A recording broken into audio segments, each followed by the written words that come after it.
exactly 6:41. This is Breakfast with Stephen and Anne. Good morning to you.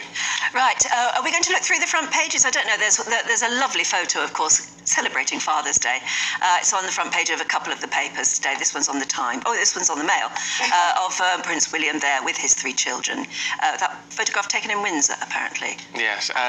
It's lovely. It's gorgeous, isn't it? The Mail on Sunday has this extraordinary aerial view shot of the Red Arrows. Oh, that's lovely. Soaring over the Mall and Buckingham Palace during the flyovers. I think that went on the Royal Instagram account. There you go, it's lovely though. And of course everybody was looking for little Louis to pull a face. And he did, rather sweetly, actually. So, yeah, he stars on the front page of the Sunday Express there. The Sunday Mirror has photos from that bombshell footage showing Conservative staff boozing, dancing, and frankly, laughing at the rest of us during the height of the COVID pandemic. Oh, we're bending the rules. Are you? There you go. Let's see what former editor of the Daily Star, Dawn Neeson, and editor of Spike, Tom Slater, make of all of this. Hello, good morning to you morning. both. Let's have a look. What's the Mail on Sunday got about Boris Johnson's chief Partygate inquisitor, Sir Bernard Jenkins? A bombshell exclusive, according to the Daily Mail in any case. This is obviously the story about the Bernard Jenkins, who was one of the main inquisitors at the committee that did Boris basically down hugely, didn't they? I mean, it really was very damning. And the Mail have this exclusive where they have a party invitation that Bernard Jenkins attended to his wife's drinks party, which he said wasn't a party, it was a work meeting. We've all heard this a million times now. The Mail have obtained the invitation where it says, actually having birthday drinks, it actually says birthday drinks for a few and favourite people next Wednesday. This is his wife's invite that went out. She does say it would be very small and socially distanced, but the Mail also have our evidence. It was a very small room. There are about 10 people there, so it couldn't be socially distanced. So basically the Mail... So there was 10 people within the rules even then? I don't know. No, I don't think so. I think it was something like 6. Tier 2, wasn't it? I can't remember. Tier 2s and bubbles now. Max or something. Yeah. But the point the Mail are making is now, does this actually invalidate the findings against Boris Johnson? And that is what they're getting at here. The fact that one of the head, and he's Conservative as well, remember, one of the head people on the inquiry was also doing the same thing. So the hypocrisy of it. Does it invalidate the findings against Boris? Personally, I don't think so. Boris did wrong. Sir Bernard Jenkins probably did wrong. Should Harriet Harman have been chairing that party? Well, it was mainly Conservatives, though, Anne. I mean, Harriet Harman was... Yeah, but she'd already been outspoken. Very critical of Boris Johnson, absolutely. But, you know, this is the Mail's exclusive. And on the other hand, you've got the Mirror doing what the Mirror is put on earth to do as well, which is doing the Partygate tapes, as you've been discussing so well this morning, about the Conservative party that was a proper party. Now, drinking and dancing. You've edited a tabloid newspaper. How come the Mirror is giving us this tape now, this video? Because they've had it. Obviously, they've had it since they had the stills pictures, and that's what I'm curious. Do seeing the moving pictures make a difference to people? Yeah. I know, Stephen, they have to you. Yeah, they have. But do they make a difference to people? You knew this party happened. You've seen the stills pictures. So watching this, it makes it more, I don't know, more hurtful, I guess. But why have they played this card now? Why has the Mirror come out with it now? Maybe to counteract what the Mail are doing. They've had it. They must have had it all the way along. As soon as you got the stills pictures, you would have got the video as well. And I heard you say, Stephen, and I'm not disagreeing with you on this one, that every newspaper has a safe. And one of the papers I used to work on, it is literally a safe where they have these exclusives and they put them out when they think they can do the most damage. There is one royal exclusive that I know one of these newspapers on the desk in front of us still has in its vaults that I can't think it'll ever come out because it'd be so damaging, but it is there just in case they need it. All newspapers have it. Yeah. Interesting. Tony in Suffolk says, while the Tories partied, we the low-life ones were in lockdown. Sums them up. It does feel like that, Tom, doesn't it?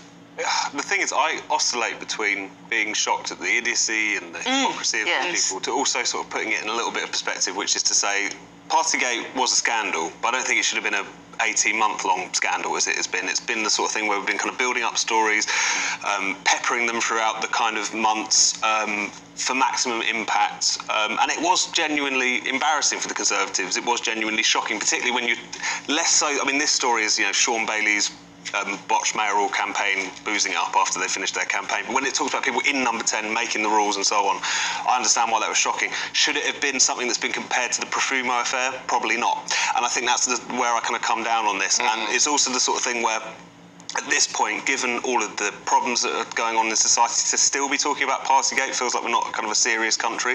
The one thing I think we should be talking about is an amnesty and refunds for all of those people who were fined for breaking the rules. Who were, you know, students giving £10,000 fines in some instances for having parties analogous to the images of what we've seen here. That, I would rather we had a conversation about those rules, those horrendous punishments which were meted out, rather than poring over stories that we've all known about for 18 months already. Yeah, fair point.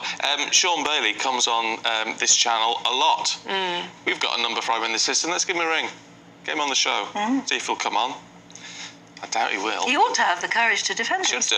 Yeah. Get him on. Let's get him on. See if we can get him on, people listening to me. So, Tom, what about Sue Gray? I mean, this is on the front page of the Telegraph now. More news that actually she resigned before she would have been found guilty of breaching Whitehall rules. Yeah, another kind of blast from the recent past. So Sue Gray, the Sue Gray debate is back. So there was a Cabinet Office kind of internal inquiry into her quite explosively going and getting a job with the Labour Party in quite close proximity to conducting her own probe into the Partygate scandal and finding this kind of systemic rule breaking, as she put it, within Number 10. So the Cabinet Office, headed by civil servant Simon Case, we should say there's not much love lost between Simon Case and Sue Gray, so that might affect things to a certain extent. But he suggested that she would have broken the Civil Service Code. She may well have been sacked for doing so, that it calls the impartiality of the Civil Service into question. And the thing about this is sort of thing that it's not the first time that you've ever had civil servants who then go on to work for political parties. It's relatively established, but it's the proximity of leading this investigation, then being in talks with the Labour Party while still also contributing to the Privileges Committee investigation into Boris Johnson, which has just concluded.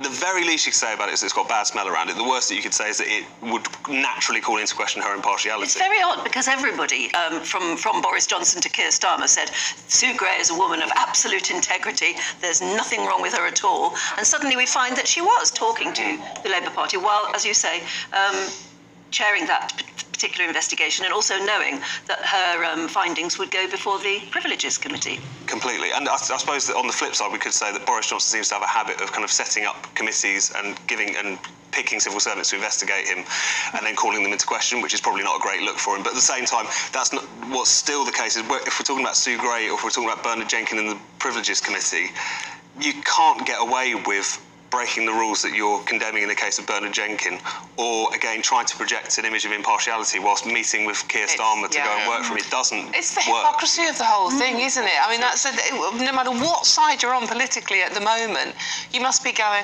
oh my God, just make it stop. It's just every day there is something else coming out. And you know, we see, you might be able to know the numbers, Tom, but we seem to be having an inquiry for everything now. I think we've actually had more political inquiries over the recent years than we have ever had. And I know people keep saying, oh, we need to have an independent inquiry. Costs a hell of a lot of money. This is the thing, Stephen. It's like we're in a cost of living crisis. What does it achieve at the end of the day? Well, and how long do they take? They go on forever.